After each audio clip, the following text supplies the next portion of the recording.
बोला तुम्ही. सर, माझं नाव गणेश आहे. मी एक सामान्य नागरिक आहे.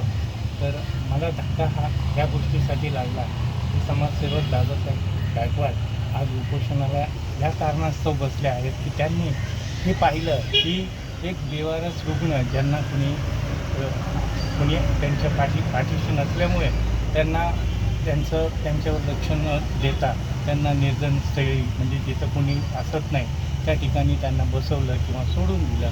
तर हे असंवेदनशील असं मला वाटतं आणि धक्का लागतो, रडू पण येतं, भावूक होतं माणूस. आणि ती व्यक्ती वयस्कर असते किंवा आजारी असते किंवा आणखी काय त्यांना आजार असू शकतो.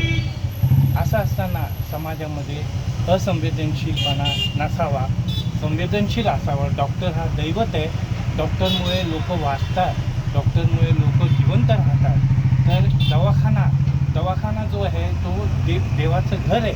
तिथे देव, आत्मा, परमात्मा ह्या गोष्टी असतात.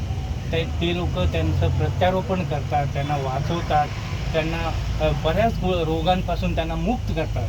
अशी जी मंडळी आहे ती देवाची मंडळी आहे. त्यांच्याकडून हे होता कामा नये.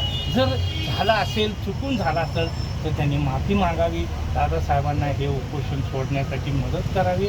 त्यांनी दादासाहेबांकडे यावं, त्यांच्याशी बोलावं आणि त्यांची माफी मागावी. माझी एवढीच इच्छा आहे.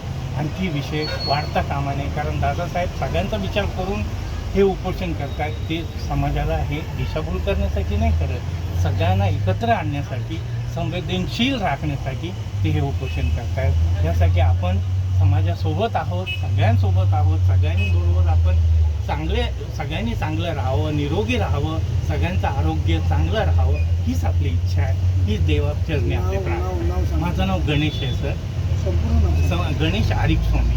मी एक सामान्य गार्ड आहे, सुरक्षा रक्षक. विश्रांतवाडी इथं मी राहतो आणि तिथंच कामाला सुद्धा आहे. सुरक्षा रक्षक, एक खाजगी सुरक्षा रक्षक, साधा माणूस आहे, एक सामान्य माणूस असा आहे आपल्यासोबत. आज एक मित्र म्हणून मी इथं आलो. सगळ्यांनी चैतन्य असावं, नवचैतन्य असावं, सगळ्यांचं आरोग्य चांगलं असावं, हीच मी प्रार्थना करतो देवाची.